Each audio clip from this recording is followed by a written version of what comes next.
Here we are, episode 40 of the Trash Talk Business Podcast. If you are in the business of hauling, humping, junking, trashing, recycling, all the names of all the things that we do on a daily basis here in the waste industry, talking specifically junk removal, demolition, deconstruction, you've come to the right place. If you're looking to grow, scale, get in, or get out. On a weekly basis, Casey and I talk trash. It's what we do. And occasionally, we're bringing in fancy people with nice shirts on to even talk more trash.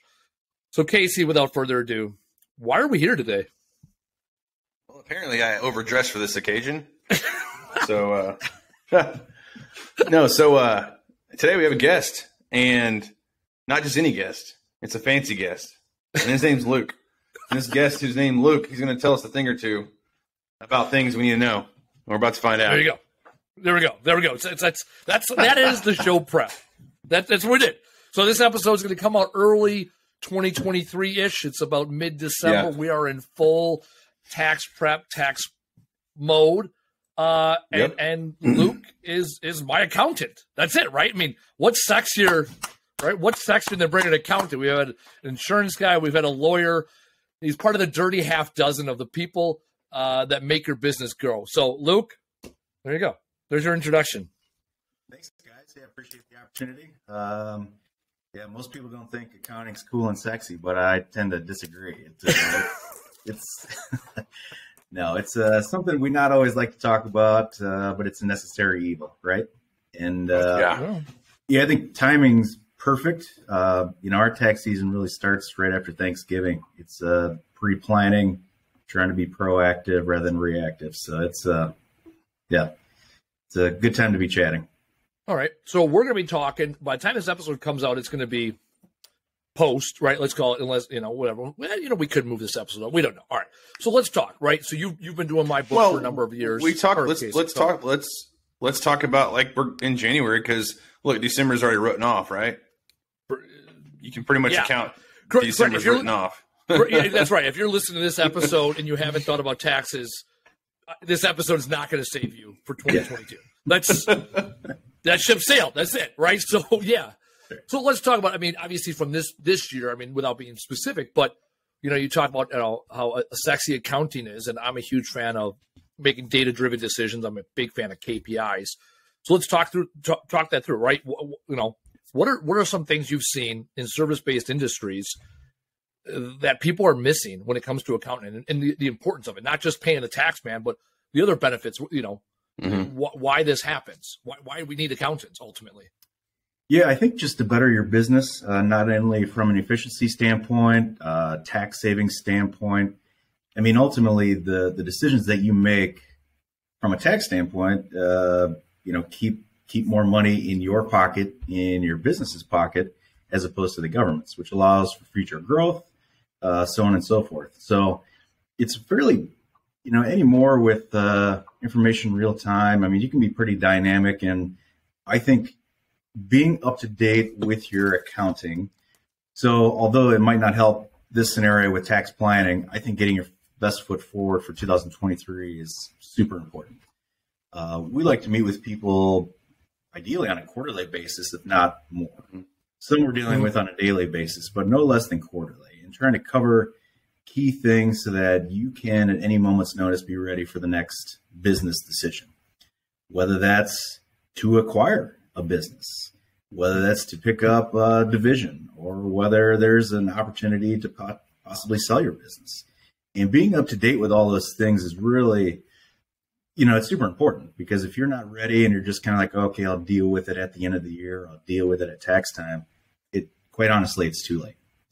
You're not nimble enough to make those real-time decisions, and it's certainly not going to help you with your taxes. Yeah. So tax planning. Now, let me ask you a question. If I'm just getting started and I'm like, man, I don't have enough money to pay a tax person, so I'm just going to kind of do what I can, and then at the very end of the year, I'm just going to go to H&R Block. Why would you recommend not doing that? Because why is that a terrible idea? Yeah, because for the most part, in this industry, you have all walks of life. You have big corporations that are backing some of these businesses, but then you have the guy who's like just tired of being bossed around at work, so he's going to do his own thing, and he's learning as he goes. So he doesn't either A, he doesn't know better, or B, he doesn't know why it's important to seek out someone like you and say, hey, help me with my business. Because we're taught as a society that taxes are necessity. You have to pay your taxes or you're going to jail. That's how it is. Like, you don't pay taxes, you're going to jail. The fact of it is, though, there's a lot of great opportunities to, A, not just not pay taxes in certain times, but B, to capitalize on certain benefits you could actually get by talking to a CPA who's well-versed, obviously. Yeah, you can't afford not to, quite honestly. Yeah. I mean, people look at it, taxes are a compliance sort of thing where, yes, it's a mechanism in which you have to pay taxes and we all have to pay our fair share, so to speak. Our fee pays for itself, quite honestly. Even from, especially when you first start off, how to structure the business appropriately. I mean, I can't tell you how many times somebody just comes to me, after a year's gone by, and I try and fix and unravel the things that they didn't do properly. Because there's a million different ways to do it. So structuring a business from a tax standpoint, from a legal standpoint, the IRS requires that you pay tax on all income received. However, they also allow all reasonable tax deductions incurred in making said money. So I think a lot of it is just taking full advantage of the tax deductions you're allowed is the key. And I can't stress it enough. I mean, even if you... Well, and there's also some, not to be political, but there was a great quote by a past president. And he said, yeah, I didn't pay my taxes because I'm smart, because he utilized the tax code. And it's funny because it actually showed that like people at first like, oh, you don't pay your taxes, you're a bad guy. But when you own a business and you start seeing certain things, especially when you talk to professionals like yourself, you're like, man, I didn't pay taxes because I got a good tax guy, right? Like, I got away with some stuff because it's legal, and he helped me find that legality, and we took advantage of it. Well, it's also explain real quick, Beggins, if you could, like, you can either play, right, when it comes to money, right, and a lot of people are adverse to borrowing money. That's one of the biggest challenges I've also seen. I really want you to touch base on that. So when we talk to business owners, they're in that, I want to wait till I can pay cash for a truck, right? Here's my hillbilly mindset, right? There's three ways of, right? There's the three minds of thinking, right? There's the initial, I'm going to use credit cards to buy liabilities. That's what a lot of people do, right? They use credit cards to live off of and buy liabilities. And then that's not good. And then they get to a point where they're like, okay, no debt is good, right? And then there's that Dave Ramsey mentality, right? That's like the next evolution of finances, which is I pay cash for everything. I don't use credit cards and I live within my means. And that's awesome, right? Like from a purely non-business owner standpoint, if you can only pay for things that you have, awesome. Consumer standpoint. Right? But then there's that. Right. But then there's this next evolution of thought, especially as a business owner, as an entrepreneur, where it's the little things, right? It's, I think it's Gary Vee, someone said, right, we talk about they never use debit cards. They never use cash. They only use credit cards for everything, right? You get your, that was it. You use 30 days. Was it Mike Abagnale? Oh, Abagnale. Okay. Yep. There you go. Abagnale. Right? Use credit card. Right, because credit card companies don't make money off of people that pay their credit cards off every month, but you're continuously establishing credit.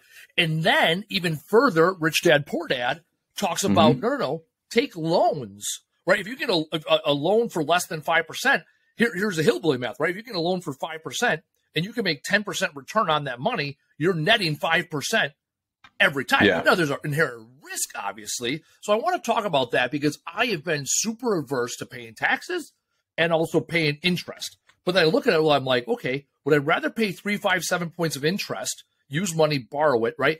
And then write it off or pay that money to the government? At least with a bank, it's like I'm paying money to use it. And I don't know if I'm right in that regard. And you've definitely mentored me through the years. Let's talk about that. What you've seen from a tax perspective, why it's so important to keep up in your books, right? You said, because it's knowledge. And then how do you use that information so the money you're making in your business starts making you money within the business, right? You use it as a vehicle to get to the next point. Yeah. You touched base on a couple couple topics, and I'm a huge proponent of credit cards, not using cash. I mean, why not get 1.5%, 2% on, all of your expenses and supplies? secondarily, I guess debt can be good, but it can also get people in trouble. And I think that's where the big negative connotation comes from. Again, getting back to tax planning, it's great to go out and buy something, right? And sure, it reduces taxes. However, I've never been a fan of going out and buying something just to buy something. And what I think has happened over the course of time is that people think, oh, geez, well, I need to buy things to not pay any taxes. What happens is that some folks over leverage themselves. So then they get this great tax benefit in year one, keep more money in their pocket, which is fantastic. However, then they have all the debt service to pay for that said equipment for the next 5 and 7 years without getting the tax piece, minus like some interest expense. So I think the key is being mindful of where you're at, buying things that you need, and using debt in order to make it happen. But I agree. I mean, if there's an opportunity, I would not pass up on an opportunity to either buy a piece of equipment, invest in a business, just because there was debt with it. I mean, it's the way you can leverage it to make it work for you. So the biggest thing we see, Andy, you can tell me if I'm right or wrong, is trucks, truck or trailer. Mm-hmm. They're waiting to save up money to buy one in full. In my head, and we actually talked about a trailer, a simple trailer, right? A $10,000 trailer, let's just call it 10 grand. This guy wanted to spend 10 grand. He wanted to save up cash, and Andy and I both were like, "Whoa, why don't you just finance it?" And he's like, "Well, but I can afford it." And that's not the question. Why not finance it? $100 payment is easier to take care of than a $10,000 payment. Because also in this business, I think it's volatile enough to say, hey, look, I'd rather have $9,900 in the bank for cash just in case I need it, rather than have it in the shape of a dump trailer and now I'm broke.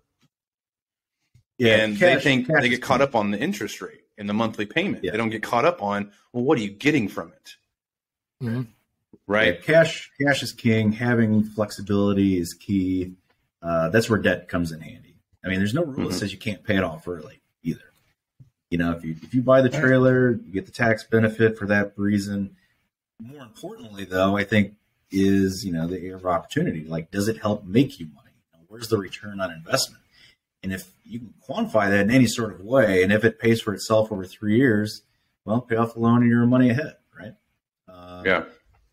To speak a little further on the cash is king point, though, I mean, it's from a tax standpoint, if you buy the $10,000 trailer, I mean, if you're, in the 22% tax bracket and there's some state tax, et cetera, you're only saving that marginal rate in taxes, but you're out all that cash. Yeah. So again, that's why I don't recommend just buying something just to buy something. And being smart between financing it and buying what you need. Yeah, and I think Andy does it really well. He keeps in contact with his, what do you call it, the Super Six or some shit? The dirty half dozen? The dirty half dozen. So that's your, right? Dirty half dozen is your, right? And it started with 3. That's the evolution of my brain, right? So it's your lawyer, your insurance guy, gal, whoever, insurance provider, person. It's your CPA. It's your bookkeeper, because those are 2 different people. It's your financial planner, and it's your banker.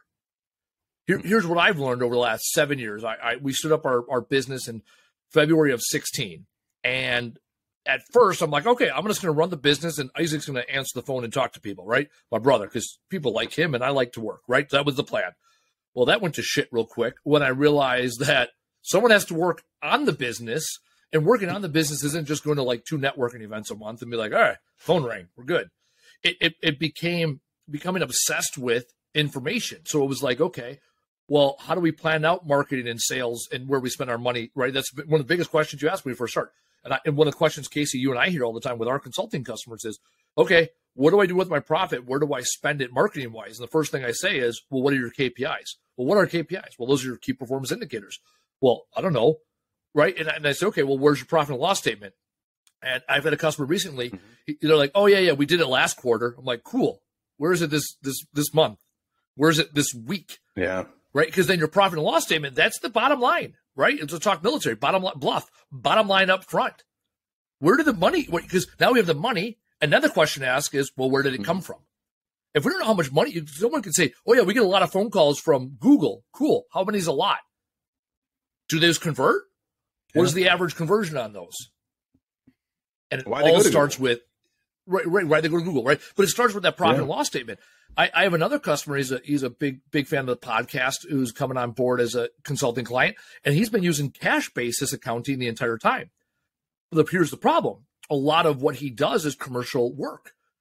So he's incurring the expense in October, paying for it in November, but he's not recognizing the income until December or January, which means then in January he understands the information, which means he makes decisions on that information. In January, it takes 90 days for those decisions to come for fruition, which means what happened in October is now influencing April. Yeah. Because he's going from because you could be a 45-day net, right? Well, here's how net what do you do? Net 45 is really net 60, because it takes you a week to send the invoice out. Then they send the payment on the net 45 day. So it's really net 60. And that's if you send the invoices the same week. I know some people are like, oh yeah, we closed all our invoices this month. So it's like, shit, he was doing it in early October. He's not even making decisions till December or January. Yeah. And the fruition doesn't come till April. You are 6 months behind from day one. You can gain 3 months by just going to accrual basis from an operational perspective. And then what, Luke does January 1st of every year, he hits the magic button that goes from accrual basis to cash basis. And then we pay taxes on what we actually brought in. And so I actually learned that from Brian. Yeah. Once you declare, right, cash or accrual basis for your taxes, you got to do that every year. You can't go back and forth out of convenience. Be a lot sweeter if you could. Found that out. Well, I mean, because like for me, I learned a lot by doing stuff, right? And then like I brought up the dirty half dozen just because by learning from you, it wasn't the fact that you had these people. It was the fact that you made sure you kept in contact with these people in an alliance. And a lot of us are used to just like, well, I'm going to call my tax person when it's tax time. The thing is, when you have a business, day one is tax time. Month 7 is tax time. Like, there's not a tax time because you start making these decisions, especially when you're growing. You want to talk about lessons learned? Shit, you grow too fast. You know who can save your ass and who can ultimately you're going to miss out? Your tax guy. That's how you become a year 2 person and not, oh, yeah, I did it for a year and then it just didn't work out. Because I've seen businesses who just get hammered in just straight up taxes. And they've been in business for a year. So their second year, they're like, I don't know how to pay these bills. Like we have to close up shop. Well, look what Mike talked about. Michael Holowitz on profit first, right? Put money aside for taxes. Well, how are you supposed to know how much money to put aside for taxes if you don't know what your taxes were last year, right? I just thought of this, right? There's a reason why there's called forensic accountants. People that get paid a lot of money to unfuck your books. And I can tell you, Beggins laughing over there, when we had a tangle weave when we were with the franchisor, then when we had a venture capitalist. To his point, I spend so much money unfucking my books, I'd have been just better off paying it in the first place. And good accounting eventually, right? And this is after the IRS starts sending you fucking notices, and then you pay it. But by the time you pay it, the penalty and the interest occurred, so you get another. So it's like you pay the same bill 3 times to a point where the last one is like $38.07 worth of fees on it, and you're like, it wasn't even worth it, right? And then they owe you money, and you get it back 18 months later if you're lucky, right? Yeah. Like I can't stress enough, the dirty half dozen. You need those people identified, and also your tax person's different than your bookkeeper. Now, just so happens, Beggin has a bookkeeper in house. And there's conversations we're having here in Q4. First thing she says, yep, we got to talk to Beggin about this, right? Because she calls him Lucas, because the fuck is that all about? Anyways, so total side note, we're 20 minutes into this podcast. I do have to announce our accountant, as churched up as he looks, with his fucking nice shirt. For those of you watching at home, you can see it. For those of you that are listening only, he's a clean-shaven guy, medium fade at best. Fucking nice shirt, good office, good lighting, right? He looks like an all-American guy here in the Midwest out of Freeport, Illinois. But let me tell you something. At one point, he was known as Big Daddy Bang Bang, badass motherfucker of the all Anbar province of Iraq. So at one point, he was out there in the shit as an 88 Mike hauling fuel and other supplies in and around classy joints like Fallujah and Ramadi, Biop, TQ. So, the other key to a good accountant, and I'm going somewhere with this statement, you got to find an accountant who's willing to go to jail with you, right? Because there's H&R Block, they ain't willing to go to jail. H&R Block is like, I don't know, this seems pretty good. I want an accountant that looks me dead in the eye and be like, hey, I would not do this if I was you. Sounds great, but we ain't doing this, right? Because if they're willing to go to jail, they're also willing to not go to jail. Yeah. Because I'll be like, hey, can't we just do this? And they're like, no. Like, dead ass. That's his answer. No. Like, stop reading shit on the internet. That ain't true. It's like I hired an accountant. He's up there in Illinois, actually. No, Ohio. I'm sorry, Cincinnati. My bad. But I hired an accountant. First question I asked him was like, "Hey, what do you think about our taxes in this country?" And he goes, "I think they're bullshit." I'm like, "You're hired." My man. Little did I know, 90 days later, he ghosted me. And then every single person through our veteran community was like, "Hey, anybody heard of this guy? Anybody heard from him?" Nope, no one's heard from him. What happened to him? Well, come to find out, he disappeared off of all social media. He gone. I'm like, man, I think I went too hua with that decision. Because there's a difference between I don't believe in the taxes, but they still exist. There's a difference between that and then like, fuck taxes. I'm going to make sure you don't ever pay them. And then later on, you get arrested. So it's like, no, we had an accountant out of Houston with my former business relationship in which I saw it. Actually, Beggins scrubbed it. He's like, this doesn't look right. And I went to my business partner. I was like, hey, I had my own personal accountant look at this. This doesn't look right. He's like, no, it's good. We're fine. Google her fucking name. She spent like 5 years in jail for some white collar bullshit. Enough for us to be like, yeah, this ain't right. Also, don't go with the first maybe she learned accountant. her lesson. Maybe she learned how to get past it. I mean, over it. Don't get give caught her some again. credit, right? Like, seriously, at the Wolf of Wall Street, Jordan Belfort comes up to you and says, "Hey, man, I got this badass stock, whatever." Are you going to say no? No, you're going to be like, technically he knows what he's doing because he went to jail for it, and he's probably figured it out even better this time around, right? So you're probably gonna be like, let's get more information. The point here Don't say no until you know. No. I had an accountant one time. I go, he's a small town guy here in town, nice guy. And I asked him, I said, hey, when we went from year 1 to year 2, like we had some growth. And I was like, hey, how do I not pay taxes? Right. That was my first question. And he goes, get paid cash jobs more. And I'm like, cool. This is unsustainable.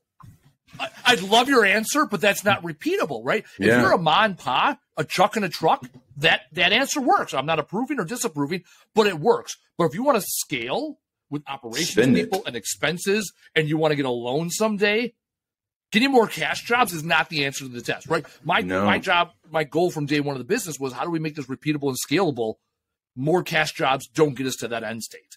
And then Beggins, you were like my third or fourth accountant because I was like, oh, let's go with this person. And finally, I'm like, got locked up. You and I were talking. Well, because I didn't think I needed like a real accounting firm. I was like, I don't know, I need someone to fucking run my QuickBooks. Yeah. Well, and that's so it's funny because when you're in your years of growth, a lot of people, they're afraid to spend that money because they are like, hey, I finally made money. Like, I have profit. Well, when you're growing, you got to spend it. And I'm sure you could speak a lot more on this, obviously. But what we were told is like, hey, look, if you're going to spend money, don't spend it on bullshit. Spend it on something that you're growing with. Maybe go look at a bigger setup, right? Maybe go look at another truck, or you're going to need another truck, right? Maybe right now you have a little extra money. You may not actually need the truck right this second, but if it's your first or second year and you're just really trying not to get this huge hit, maybe it's an opportunity to talk to your tax person and say, look, you're going to need it. It's going to make money for you. Well, you can start the ball right now. Yeah. Yeah, I agree. In doing those things ahead of time and in being aware of what you're actually doing and getting that paid advice of the dirty dozen or half dozen, whatever it comes out to, again, it's just money well spent. I mean, this isn't our first rodeo as an accountant, regardless of industry. I mean, we've seen the good, the bad. There are bad accountants out there, so you have to take maybe somewhat with a grain of salt. But once you find the good, real trusted advisor who actually knows what they're doing, trust their judgment. Yeah. Well, I told you, my tax lady, like, I don't ask her questions. I trust her. So far, she's still not in jail. But you know, like, she's one of those. And it's crazy. She's one of those people that you don't talk to her. She talks to you. Like, when she calls you, you answer, and you better be ready because she has it like, hey, I need this right now. And you're like, what? What do you mean? Like, right now, this second? Yes, right now. What are you doing? Like, I'm fucking driving. What do you mean? But it's because she is so smart, and how she does it, she always makes sure she asks these questions that, as you know, as the business owner, I'm like, why does that matter? But it matters because she'll like, hey, there's a new provision to whatever code, and I want to make sure you qualify for it or something. She's always trying to look out because her main thing is small businesses. And I think it's a huge advantage if you have someone going to bat for you, especially in a department you have no clue, like taxes. Like, I don't know shit about taxes. But if I have an expert going to bat for me, that's a teammate. Like, why not trust this person to do their effing job right and feel a bit more comfortable in that? That brings up a good point, though. I mean, as you are looking for an accountant, find one. If you're in small business, find one that deals with small businesses. Yeah. Mm-hmm. Anybody can do data entry. Anybody. You know, software can do it. You need to have the knowledge and the working knowledge and to help people who are also in small businesses. So you don't use TurboTax? It could be anything from, correct. I mean, it's everything from, you know, child wages. How do you structure your benefits? Hey, can we talk about that real quick? Let's talk about this. Mm-hmm. I've been getting these ads that you can write, just whatever. Let me talk about this. We're going to talk about this live on the air, right? About how you can write off up to like $12,500 this year, $14,000 next year by paying your child, right? And then you can put what $6,000 of it right into a IRA. Let's talk about this. I want to, right? Because man, is that some clickbait shit? I'm like, I got a daughter, right? Kid's 5. She's 8, right? Like, I could shit. You can 2 for it, right? You could put all this money aside. Let's talk this through, right? This is that whole keep me out of jail conversation. For all of us junk rule practitioners, let's talk through this child rebate, shit them up, line them up. Let's fucking go. How does that work? Let's just use me as an example. I don't give a shit. My daughter's 8. I have my business. Can I set aside $12,500 a year for her? Of that, can I put half of it into an IRA? Can I do that for the next 10 years so that she has, it's like if you put aside like at like starting $2 million or some shit. Like it's like $2.3 million if you put this aside for 18 years starting 0. Right? Yep. That's the clickbait shit. And God, do I love to click on that shit. And then I read it and then I forward to Beggins. He's like, let's talk about this. So let's talk about this. Yes. Yeah. So the theory and logic behind that is that when you get a tax deduction for the wages, you're saving at a higher rate. So 22, 24, 35, whatever tax rate you're at, you're getting a bigger tax savings. If you pay them $12,000 in wages, that's below the standard deduction, so they don't have to pay income tax on that money. Okay. Where you sort of lose the luster. So, I mean, that sounds great, right? Awesome. So far, so good. Now, if you're a sole proprietorship, you can do it, and you can do it kind of without, wages running it through payroll and all that fun stuff. Just put it aside. You have to run it through payroll. And when you run it through payroll, where it loses its luster is, you have to pay essentially both halves of Social Security. So that's an extra 15%. So it works when the parent is in a really high tax bracket and the child obviously is not working. All right. So so you make money on the spread. Does age have a factor though? What's that?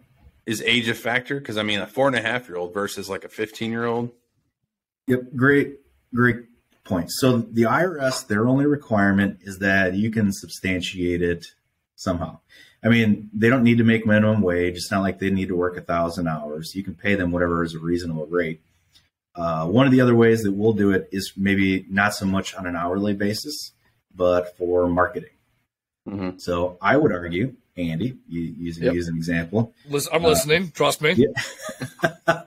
That if you use your daughter in any sort of marketing pieces, hey, our family, calling your family's stuff, whatever, something to that effect. Well, who's to say that marketing that it wasn't worth $10,000 or $12,000? It's not an hourly basis, so you don't have to be structured in the old school model of just an hourly basis. I'm writing a book this year, and the call before this was, hey, do you have pictures of you and your daughter? Right? I can't use her likeness without it being a paid thing. Right? Penny sells books. What she does. That's right. I'm not wrong. At that moment, I'm not Penny wrong. was immediately hired. You know what? When Penny's 18 and she's like, wait, you got 6 figures set aside for me for college? Yeah. What is that? What's that? What's another? 57? What is that? What's that tax code where you can put like $2,000 aside for your kid a year for college? What is that shit? It's 529 plan. 529. There you go. I knew it was 4 numbers, and I had 5 or 5, 4 whatever. 529. 5, 3, 4, whatever. It started with 5. Right? Yeah. Like how much can you put aside for that? There's no annually. There's no limit. What you'll want to do, and that's where it's helpful. I also do financial planning as well, so that's like your other half dirty dozen. So you really don't want to put it into a traditional IRA. You'd want to put it into a Roth IRA. But I would only recommend that really if the plan is for that to grow really for their almost retirement. Because what a lot of people do is they were told by their financial advisor, oh, well, let's put it in this Roth and then take it out for college. Well, when you do that, you still have income tax and implications for any money that's been earned. So it's grown, but it's still hitting you that. So what about the 520? What about the 529? Can you use that for college? Yes, and that's specifically what it's designed for. So as long as you put it in there, you don't pay tax on the earnings of it, and as long as you take it out and pay for education, higher education expenses, it's tax free. Okay, so what happens if your kid chooses not to go to college? What happens to that money? Well, then you end up having to pay tax on it when you take it out. Yeah. I would only do it if you know your child is going to go to college. And again, it's not the end of the world to pay. I'm an anti-college advocate. I have a bachelor's degree enough to know that you don't need one to do what we do, right? Doctors, lawyers, accountants, let them get their degrees. Bacon had a degree. You had a degree by the time we got to Iraq, right? Yes. Yep. Bacon. Let me tell you a little story about Big Daddy Bang Bang. Big Daddy Bang Bang. Correct me if I'm wrong on the story. He went himself. You went to college, then you joined the military after college, right? Or in the middle of college? No, at the same time. All right, at the same time. But then he got himself in that fancy place called the IRR. Accurate, right? Yep. So now he's like married. College degree, done. DUN, done. And then this magical thing called stop loss came up, and they pulled motherfuckers out of the IRR back in 2006. So when I meet Beggin, I'm this fucking highly motivated Mr. Hua E3, volunteered for deployment. And Beggin, you had how many years did you have in at that point? Oh, I don't know. 6 maybe. Whatever. He is in IRR and chill mode. And we were in the same squad, and he came in as a fresh PV2 on the account of, shit happens. Yeah. And I remember sitting there, we're at Fort Knox, like the first formation, fucking 0 dark 30, cold as fuck. And he gives me this look of pure hatred. Like he hated everything that I was at that moment in time. And I didn't understand him. I was like, why is this guy so fucking jaded? This is the greatest thing ever. Come to find out, I just needed a little more life to be like, oh, I get it. I see why we have a difference of opinion on this particular situation. So he shows up to MOB as an E2 and fucking leaves as an E5 at the end of the deployment because he was smart enough, right? I showed up as a 3 and left as a 4. So who's the fucking smart one? Right? As motivated as I was that morning in January of 2006 at Fort Knox, I still couldn't get out of my own goddamn way in Iraq. Not like I was trying to make E5. Anyways, there's your story. So yes, you can start somewhere. It's not how you start; it's how you finish. So when I joined, towards what? Well, when I joined my unit, they had just got back from deployment, and it was their second. Like most of the people I was in my unit went to the 04 and then the 06 deployment or 05 deployment. Yeah. So I was there at 07, and they're fresh. I mean, they've been back for maybe a few months, and then I show up. E1 fuzzy, whatever. And they're like, this motherfucker. And I remember I was just like, why does everybody hate me? Because I mean, I know I'm a private, but like they, with their core, despise me. And it wasn't until like you really start kind of figuring out the Army, like, all right, well, maybe this is what it's about. And you start figuring out, you're like, oh man, I am a piece of shit. Like, even though it's not my fault that I couldn't join the Army in 04 when I was a fucking freshman, apparently it is my fault. Like, that's what they look at. Like, why didn't you join when you were 15 or 14? You know, like, yeah, you suck. Like, I'm sorry I couldn't not be that age. Like, what are you talking about? Yeah.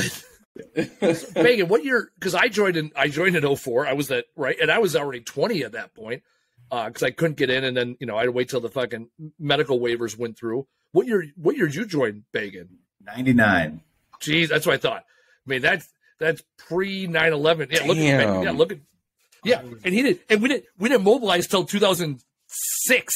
So he got pulled in. Yeah, because you got pulled in 5. What was you the were already War there like? by the time I showed up. That's BDU and then some. Dude, when I remember we were at Camp Atterbury training up, doing desert warfare sticks lanes, wearing BDUs in 2 feet of snow. Yeah. Like very now you realistic. like, it was like, hey, we're looking for IEDs. We're like, no, we're trying to stay fucking warm. That's what we're doing. I don't know what you're doing. We're looking to stay warm here. That's what we're fucking doing. Yeah. I remember that one of the FTXs we went out. I think we were out for 11 days. I went myself and Post went the entire 11 days without taking showers just to be fucking assholes. God, it was stupid. I mean, NTC for us. Like, yeah, exactly. You're just like, oh man, shit. Because everybody else showered like every other day or every third day or whatever. And we're like, fuck that. We're going the whole time without taking showers because we were fucking 21. Seemed like a great idea at the time. I didn't give a shit. I would do it all over again if I could. I'd be like, I don't care. Now I take like 3 showers a day. Like, what was that? Not half of those memories. Don't be that guy. Oh, man. The bad ones are the best. You're the goddamn treasurer. You're the treasurer at the VFW. Oh my gosh. Weren't you? Yeah. There was this other guy we deployed with. Now we fucking totally derailed this podcast, but that's fine. There's another guy we deployed with. His name was Baxter. He was that typical joined at like 17, super hua, and by the time he made E4 at like 20, angriest guy you knew, and hated it. I'm getting out as soon as I get back, the whole 9 yards. He gets out, and about 10 minutes later, he's like the fucking VFW fucking drum beater, goes to all the ceremonies every holiday. Oh my god, dude, he has that. He has that standard Operation Iraqi Freedom hat. Posts on the Facebook all the time about how he misses it. And I called his ass out a couple of years ago. It's like, God, like what the fuck? And he's like, yeah, dude, I realized it wasn't so bad. So anyway, shout out to Baxter, James Baxter from Southern Indiana or Northern Kentucky. It's all the same shit. I'm the guy who gets flack because like I'll just see people post all the time about, man, these are the good old days. These are good old days, and I'm like, shut up. Like it was fun, but like we're grown men now. You know, like there weren't the good old days. Now I look back, I'm like, I don't even know how I survived making $1,000 a month and always busy. I always had. I look at it, I'm like, I always had something to do. I was never at the house or the barracks, and yet I didn't get paid shit. And now I'm thinking to myself, like, what was the secret? Because now I get paid a lot of money, and I'm always like, what the fuck? Like, I'm always busy. Broke. And then, like, no, I can't get this 4-wheeler. Like, you know? Oh, my gosh. But I think it's also because I lived on my that mentality. Well, that mentality, like, I remember the paycheck, right? Like, you knew it was coming. And I got through a loophole, my first divorce, and I lived with a buddy of mine because I was still divorced or I was still married. And so I lived off post, but we were broke as hell. So he's like, hey, man, I'm going to Taco Bell for dinner for the next 2 days. And I was like, all right, cool. Are you getting tacos or burritos? He's like, I'm getting tacos. And he spent $30 on tacos for the next 2 days. That was literally what we were that broke. But we also thought that was the best investment for our dinner was Taco Bell. And if you ran out of tobacco, it was okay because you knew the people you could mooch from. But in turn, they knew who the moochers were. And they knew around that time frame, like, hey, can I get a dip from you? Like, you're not just going to need a dip. You're going to need a dip about every 2 hours. So take the can. and you get the can, you're like, I'm set. I'm going to stretch this out until payday. Yeah, and then payday, you owe 2 cans, right? Yeah. There's a debt. So I was the opposite end. There's a debt and creditor system that lives in the military, and I always had the money. I always had money. I always had cigarettes. Like it wasn't difficult. Like even when in Iraq, I'd buy a carton. Just buying a carton of cigarettes, you could sell it. Remember, I used to sell cigarettes to Loudon. He used to pay me because I had Camel Turkish Golds. Shipped in. My mom went and bought a carton of cigarettes for me. She's never bought a carton of cigarettes in her life. She bought a carton of cigarettes for me and shipped them to me. And then I was selling them for like $10 a pack because I could. And when you're in Iraq, money means nothing because there's nothing to spend it on. See, that was me in Copenhagen. And my grandma, she sent me a log. And she's like, don't tell your dad I'm investing into your bad habit. I'm like, shut up, Grandma, I'm in war. And but I take the Copenhagen because they have like Iraqi Copenhagen, which is disgusting. Yeah. So I had the American Copenhagen, and people were like lining up. But on the flip side, I always smoked Miamis, which are the Iraqi cardboard tasting cigarettes. Yeah, but God, they're terrible. You get like 4 cartons for $10, so it's a great investment. Yeah. Like I could smoke my life away, but man, it was great. Learning how to barter over there. Like you have money and you're just like, I'm good. I'll take those cigarettes though. Yeah. Okay, cool. Green bean, DVDs, and cigarettes. That's it. If you had those 3 things, you were a god. We were nowhere near any of that green bean stuff, man. We got a shit. So we got a green bean at TQ probably about halfway through deployment. It wasn't there at the beginning. They redid the PX and we got a green bean. Dude, where were y'all at in Iraq? Do you remember the green bean? What's that? Where were y'all at in Iraq? Camp TQ, all Taqadum Air Base. The Marines named it TQ because they can't spell Taqadum, and I ain't gonna lie, I still can't spell Taqadum. No. We were north of because there's a bunch of U's in it, but not after the Q. It's like TAQAUDDUMM. So Taqadum. Whatever. Golly. The Marines called it TQ. But we were all over. We drove truck. But again, and that's the other thing about Beg. I didn't even tell this part of the story. He joined, what were you, a mechanic or a NBC? Yeah. So he was a mechanic, a total fobbit. They're like, they're not. Now you're a truck driver. So not only did they screw him over the stop loss, he went from being 0 chance of shit happening, fobbit mechanic, to now you're driving a truck and you're hauling fuel. Sorry about you. That was one of the better decisions I think the Army made. I mean, that actually made sense. They made mechanics into truck drivers, so that in theory, I think it's great. You'd have some sort of knowledge in order to fix it. Neither. It's so true. It's so true. Because you go to CRT, it makes sense. Like you're working on these strikers, but aren't you the same person who is okay? Cool. So you have more than one job. We're just infantry guys. Like we're just told to PT and shoot things. And it's funny because like all our best friends were the mechanics, truck drivers, medics, and the mechanics and the truck drivers or whatever. Like we were in Fort Lewis, Washington, a bunch of mountains and shit. And I used to build Jeeps, and we would go out there with some of these guys, and dude, they'd get creative as shit. You have a breakdown or you lose an axle. I got this. Let me call my boy who comes out of nowhere in the middle of the mountains. They just live there, I guess. Like boom. And then next thing you know, you're going down the mountain, but it's working and it gets you to where you need to go. A couple ratchet straps and some duct tape. Yeah. You never want to be stranded. But how did you join as a mechanic? Because you got soft hands and nice nails. They were super callous hands. Off his hands. I was in high school when I joined. I didn't know what I wanted to do. Business, finance, but I like cars. I like vehicles. Yeah. I did. And I was a reservist, so you're really limited to within like a 50-mile radius. So I didn't have many options. It was either be construction. See, I almost joined as an 88 Mike. But it's because someone told me, yeah, man, you join as an 88 Mike. When you get out, you'll have 4 years experience in truck driving. So then you'll get your CDL and you'll get hired anywhere. What a lie that was. Yeah. What's crazy? What's crazy is I ended up getting my CDL anyways after 6 years of the Army. And they were like, everywhere I went, they're like, yeah, you don't have enough experience. And I was like, what about Striker? I drove a Striker a couple times. And they're like, the fuck's a Striker? I'm like, damn. Because my military driver's license was stat because I knew the guy in S1. Oh, yeah, you had everything. Wherever. Yeah. I mean, yeah. I think I had an Abrams on there at one point, and we didn't even have any Abrams. I can drive you know? Outside the Army, like, do you have any idea? I'm like, I got this fucking military driver's license.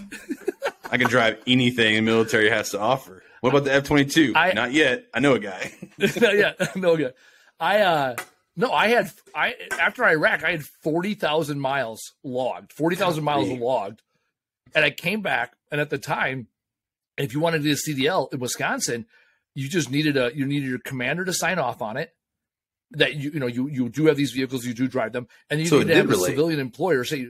But the thing is, I got transferred when I got back from Iraq. The unit I was in had disbanded, so we were in a unit. I volunteered for a different unit, so the unit I was in disbanded after the deployment. Then the unit I was supposed to go back home to wasn't there anymore. So I got put with a railroad unit, and they didn't have any trucks, so they couldn't sign off on it. So it was merely a paperwork thing.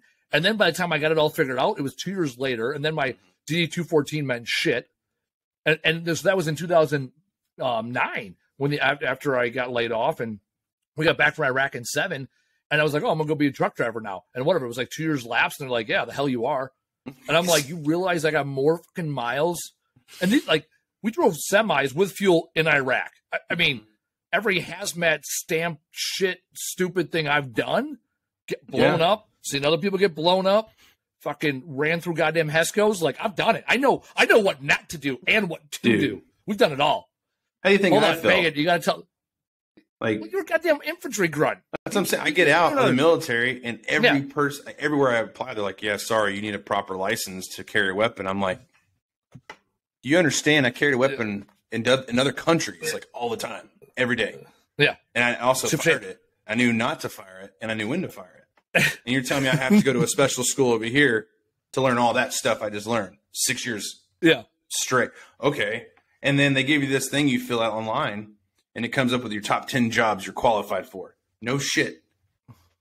Unarmed security guard was number one for infantry. Combat infantryman. Unarmed. You are 100% qualified to be an unarmed security guard, like Paul Blart, the fucking mall.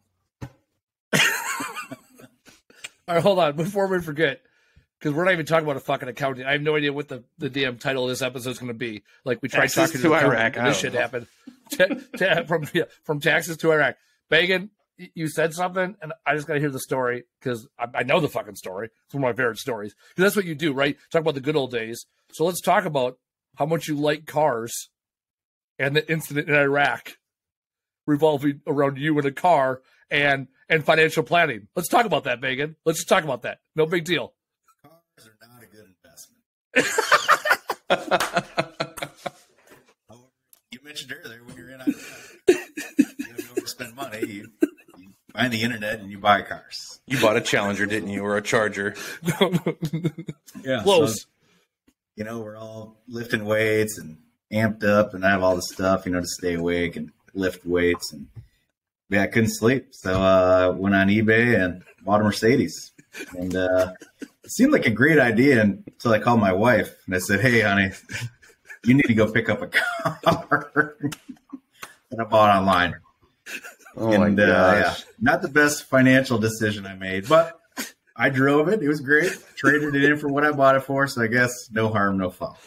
Was it from that thing at the fobs you would see, like, you can buy and finance all from here? No.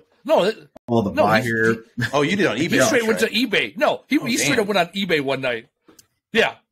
eBay Motors. Yeah. Well, the whole logic behind it was, you're sitting there stuck in traffic, and everybody in Iraq was driving Mercedes and everything else. I'm like, well, the insurgents are going to buy one. I'm going to buy one. Oh, gosh.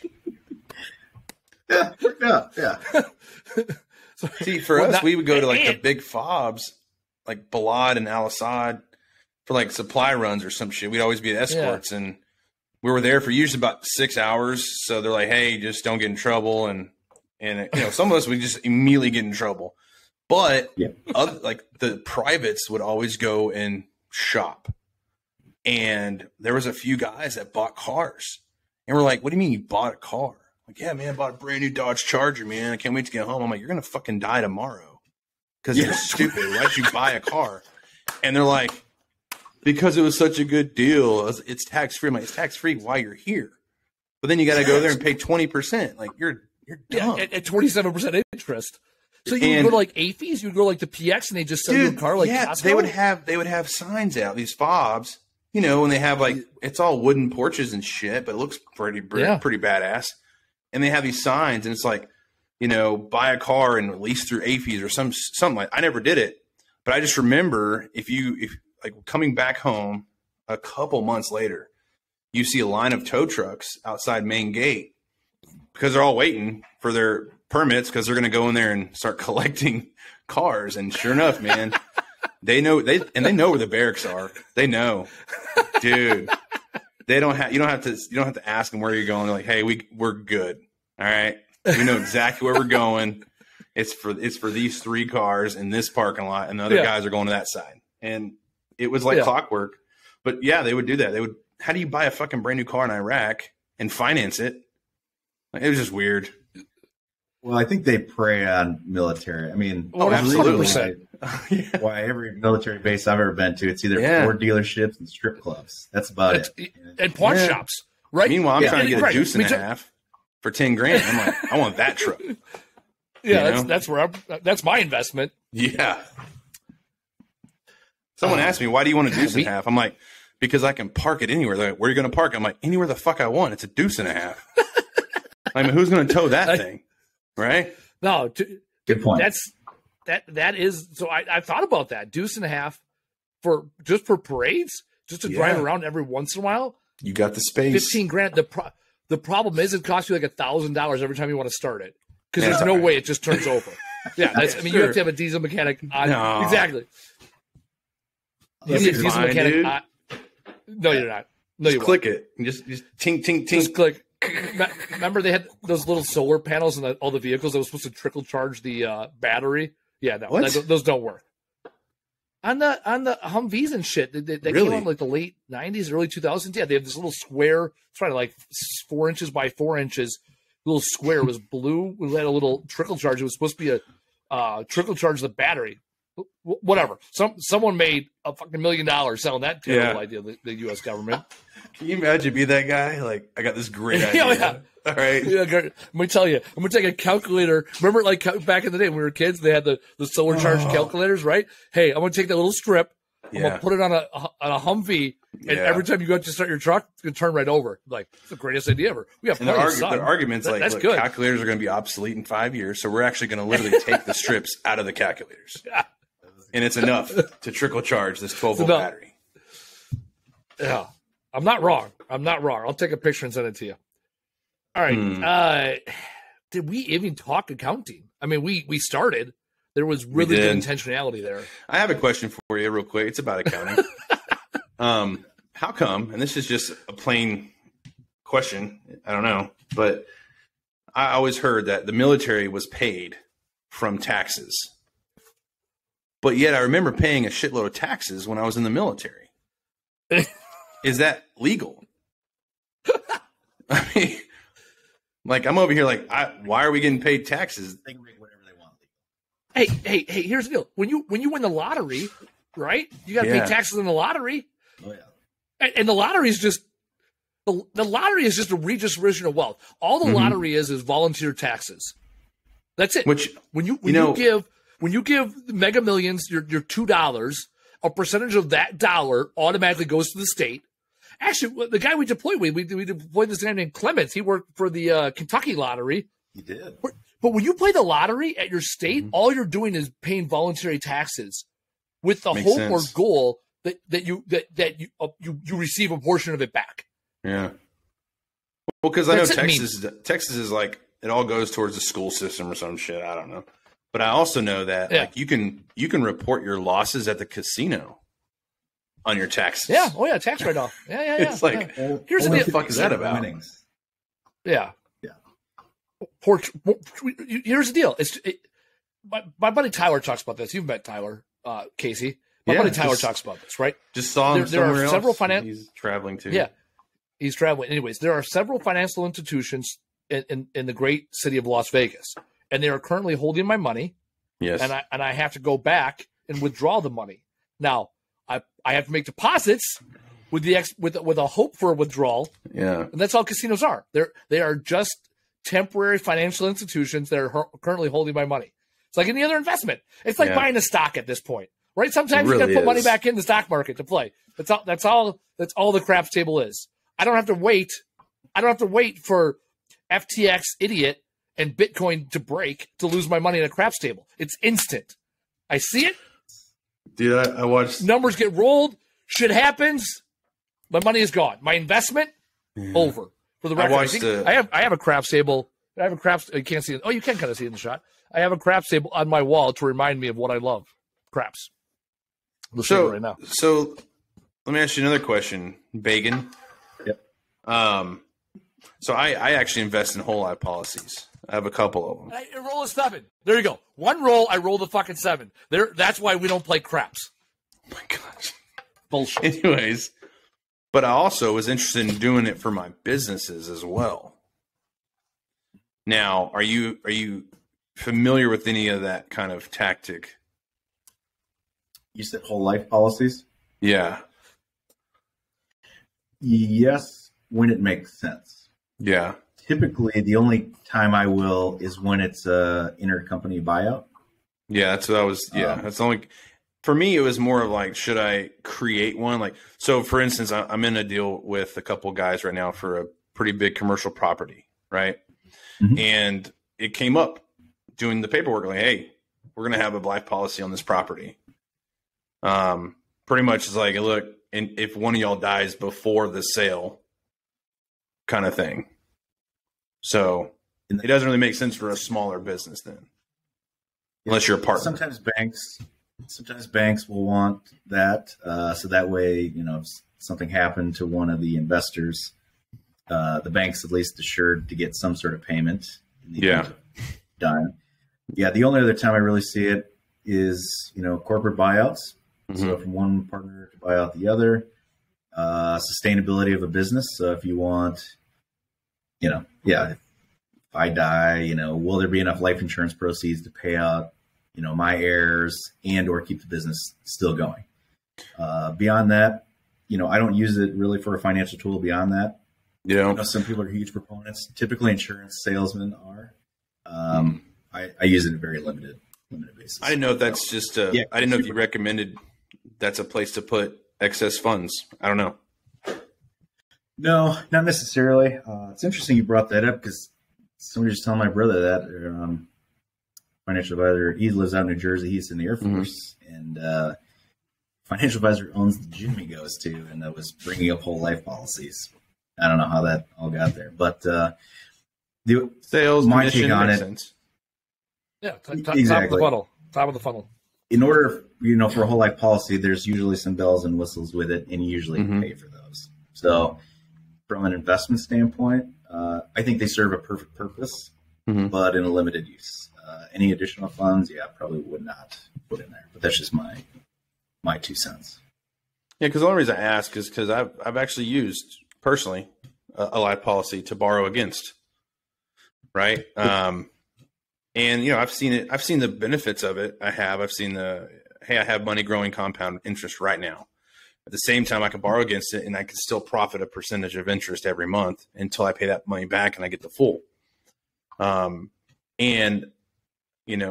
With my understanding is that money that's in there is 100% tax free, and then when you draw it as a loan, it's a loan, so it's still tax free. The only time you get tax on it is if you withdraw it as a cash out.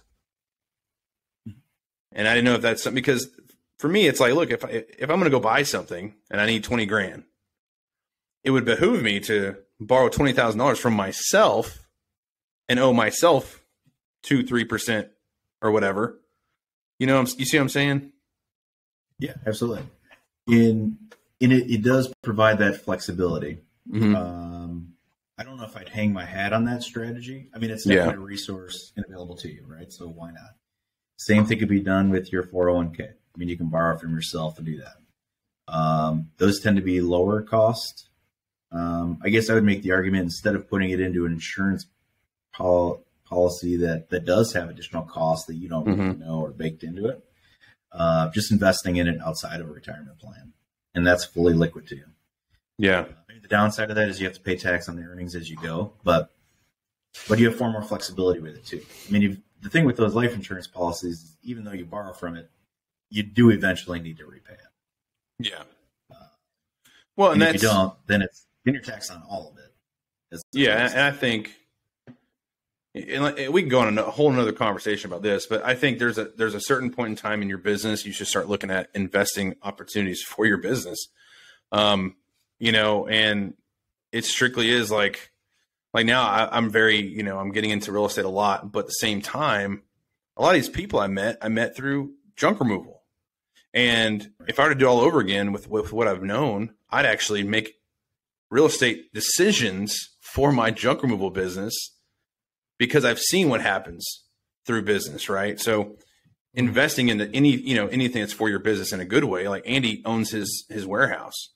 That's an investment. I mean, that's a great investment. Let's say 5-10 more years goes by. Let's just say he's like, look, fuck junk removal.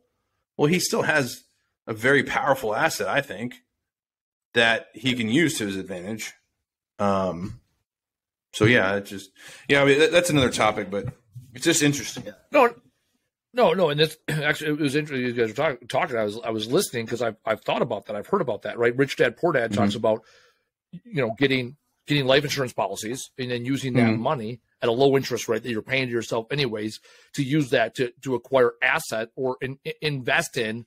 Yeah. Right. Like, again, when you spend money, right, and this is something I teach the consulting clients I work with. Right, when you spend money in your business, right, from a traditional accountant standpoint, it's expense. Right. And it's either expense or it's a balance sheet asset that we're going to write off over time. That's it. But I tell people, no, when you spend money in your business, it's one of three buckets. It's either an expense, it's an investment, or it's an asset. Right. And understanding that is the difference between paying for fuel, which is a straight expense, versus buying tools, which is an asset, or investing in your employees, which is an investment. Because for every hour I spend on an employee, that's an hour that I could be working on growing the business.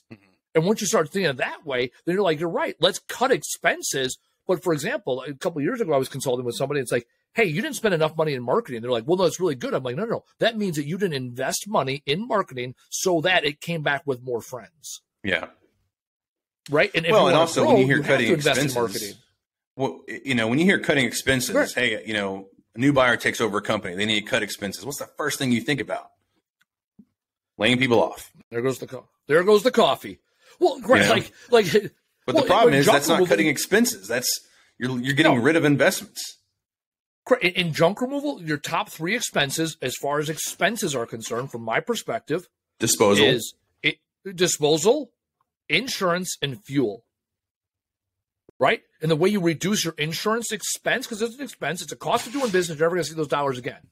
Right? Is by having honest conversations with your insurance broker, making sure you're paying for what you need and not what you don't need. It's a high, right? And once you get into it, at first GL in auto is really cheap. But then as you get bigger, it only gets more.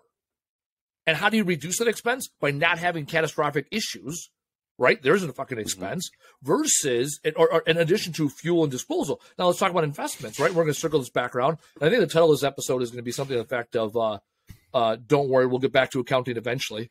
And that's in my head. That's it. Right? I have a point, I promise. I have a point, I promise. That's also a good one. But what Beggins said from the beginning, spending money on professional fees, right? The dirty half dozen, that is an investment. Oh, yeah. You are investing that so that it doesn't cost you money later, and also it frees up your time and your concern. If I sat here concerned about how am I going to pay bills next year because I don't know, that's a time money suck that I don't time money effort versus spend money, have the accountant unfuck it for you. Yeah. And know that, you know what, I have to pay some taxes, but I'm going to reduce the amount of taxes I pay by investing, right? I travel a lot for work. I go to a lot of conventions. Most of what I do is tax deductible because it's like, we were like, oh, you're always traveling. Like, that must be nice. I'm like, I'm going to conventions. I'm learning, I'm speaking, I'm participating. Hell, this podcast is a write-off because this increases the consulting that you and I both do. So I look at this podcast as, right, it's an investment. Mhm.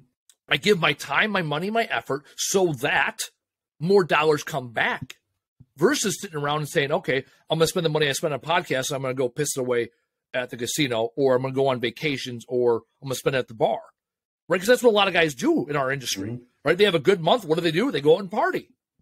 Or to like Beggins' point, they go buy a fucking truck they don't need.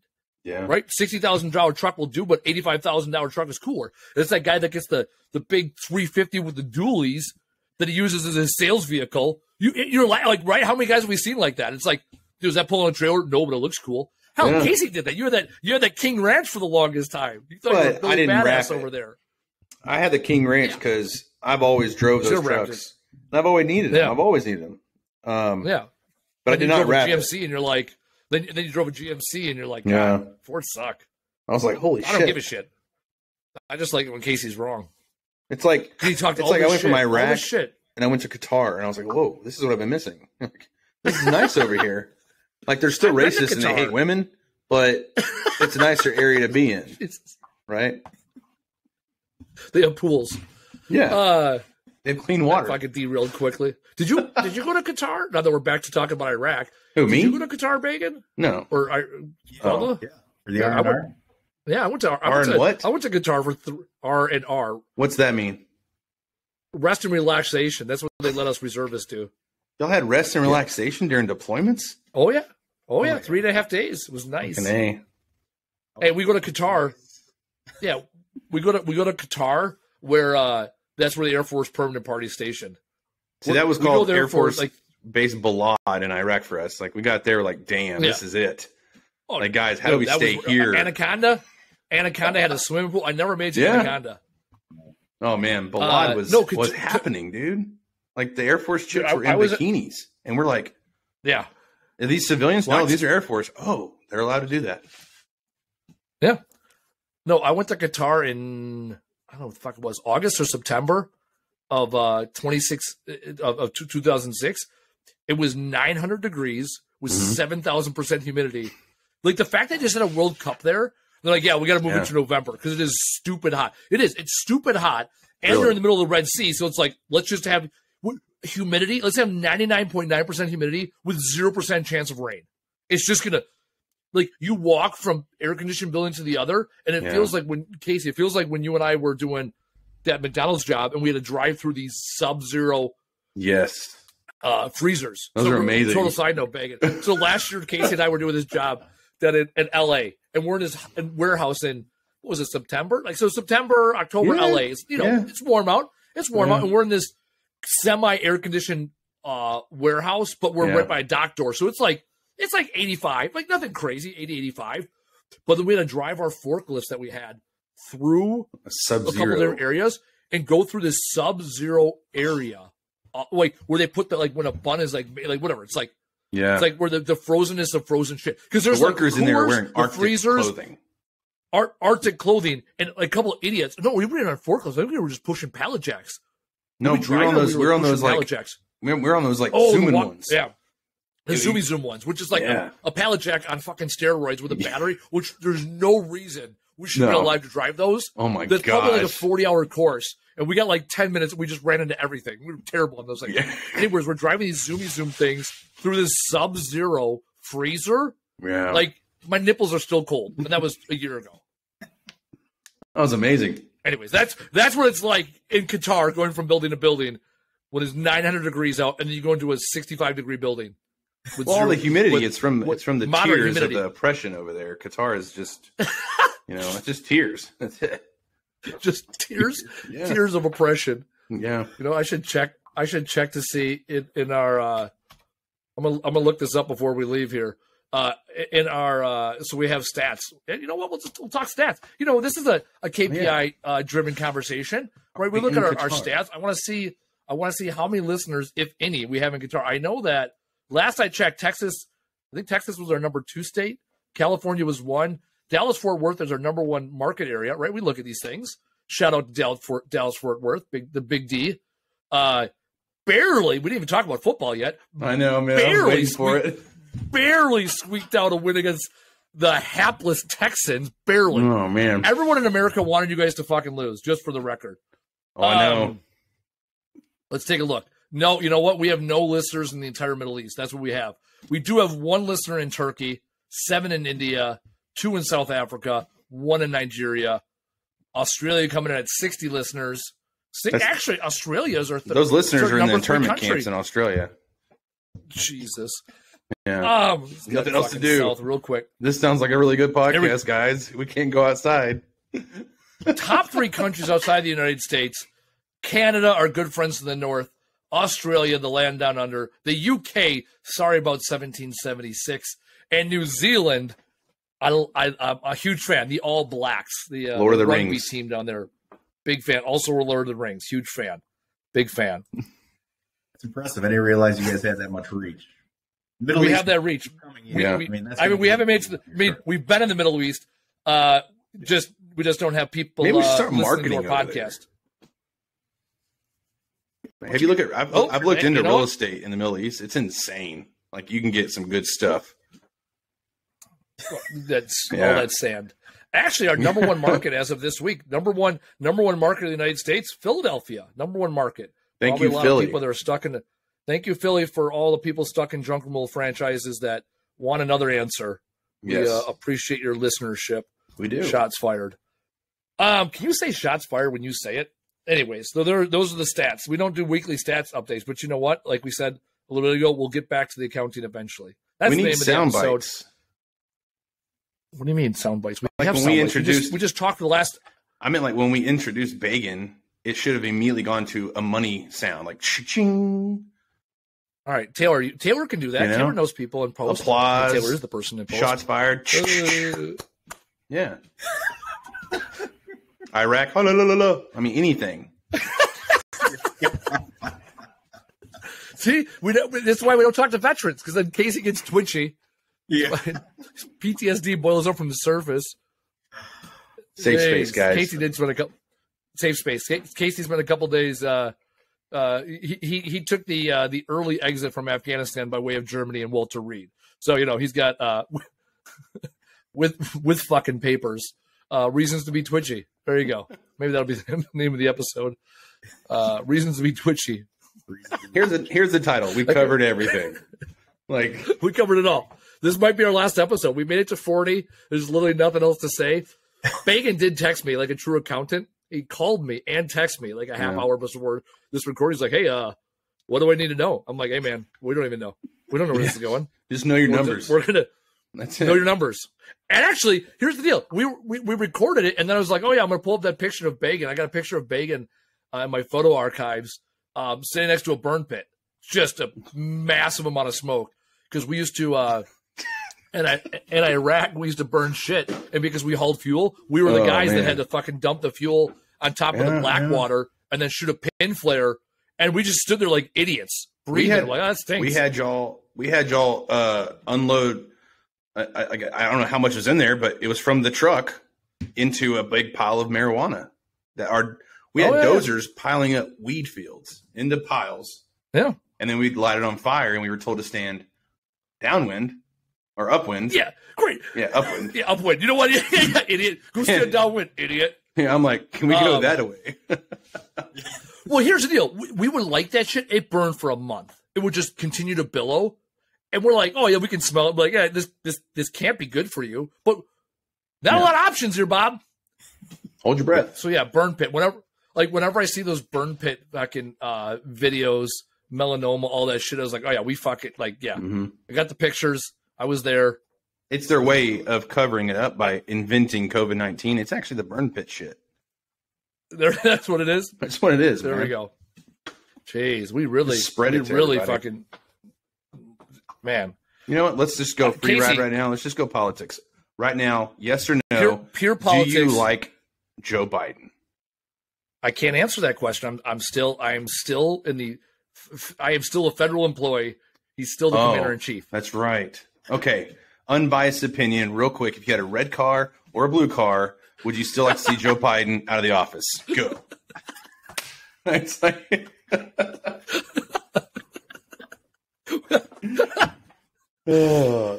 Which one do you want to see Joe Biden ride off in the sunset with? Let's go, Brandon. All right. Well, now that we see, this is why we cut. A lot of people are like, hey, why don't you do longer episodes? It's like, you guys just get started, just get going around that 45-minute mark. We get like a good 15, 20-minute burn, and we cut it off right at about about an hour 5. This is why. Yeah. Because this is, you give Casey too long of a leash, he gets comfortable. Yeah, no. We don't know what happens. Like, speaking of liberals, like, you just keep going and keep going. And it's just you, Casey. At this point, it's just you. We've covered trash. I mean, it is the Trash Talk Business Podcast. It is. So when we say talking trash, when's the last time anybody's talked about Saddam Hussein? I mean, no one's talked about him in a while, right? I was in Iraq. We were grounded for 2 days. Remember that when were you all over there? Took care of that problem? Yeah, we were in Iraq when they when you got Epsteined. When you got Epsteined, Jesus. No, we were there. I remember they grounded us for 2 days because they thought, reprisal, which, when we were in Iraq, they didn't need a reason to fucking blow us up. That was just it was Tuesday. Like, Tuesday was a good time. Don't want to make them mad, guys. ASR Long Island, for anybody that knows what that means, enough said. All right, let's put a bow on this thing. Top takeaways, Beggins. Top takeaways from today. Oh man. So why do you think we were really in Iraq? No, it's top takeaways. Yeah, to use your, the dirty half dozen, I think is just key, right? So whether that's insurance, like we talked on the tail end, utilizing your professionals. We all play a role in this world. If I needed junk removal, I go to you guys, right? Yep. Anything tax, finance related, that's the role we can play. So, yep, that's about it. There you go. You guys did it. Global Casey, stars. Casey, yeah. I might regret it. Top takeaways from today. My top takeaways are, look, you need air to breathe, and you need food and water and shit. You also need a tax guy. It's that simple. All right. I thought you say you need cash. Cash. If you don't eat, you're going to starve. If you don't drink, you're going to dehydrate. And if you don't have a tax guy, you're going to fuck yourself in your business. You can there's 2 ways of learning it: the hard way or the easy way. I've done both, and I'd rather do the easy way 9 times out of 10. But there is that one, because it's fun sometimes to learn the hard way. But my other takeaway is, Qatar, like they're an impressive country. Not impressive, oppressive. I also feel like Iraq kind of got a bad rap because of the dude, Saddam. I mean, he was a bad guy, but it is a very beautiful country. The landscape there is to die for, literally, because a lot of people died for it. And that's my top takeaways from this podcast. You know what? You should, in case you got to join us on my other podcast, I'll do a shameless plug. Welcome Home, transforming from troops and boots to veterans in the civilian world, where we dive deep into the transformation we all go through. That might get dark. Jesus. All right. Top takeaways from mine. You're going to invest your money either way. It's better to be proactive than reactive. Invest early and often in your business. And the best thing you can do is surround yourself with people that know more than you, especially when it comes to taxes, right? Because the U.S. government might be poor at a lot of things, but they are definitely good at getting their money. 86,000 that's IRS my top takeaway. agents. 87,000 IRS agents. They are looking for you. And they're not a huge fan of giving. Also, this is more on a personal level. Remember, it's not a tax refund, right? I guess it is a tax. It's your money. It's not their money. Yeah. They're giving you your money back. So hold your shekels and invest your shekels as often as you can without interest, right? Now, if you underpay them, they're going to get their fucking juice. So hold your shekels as long as you can. Refuse to pay taxes as long as you can. But when the tax man comes, make sure you have the money. The best way to do that is plan it out. Shout out to Mike Mihalowicz with Profit First. Put tax money aside. Get yourself an accountant. Dirty a half dozen. I'm actually going to see Beggins here in a few days. He's coming up. We do a 1 day a year tax prep in the morning and meeting of the minds, which is basically my board of advisors in the afternoon. So I'm looking forward to that, and I encourage all of you, if you don't have a dirty half dozen, reach out to Casey and I. We got people we can recommend, and at the very least, scrub the people you have. Make sure that their priorities align with the priorities of your future growth of your business, because you don't want the dirty half dozen to stunt your growth. This has been another amazing episode of the Trash Talk Business Podcast. We will see you next week.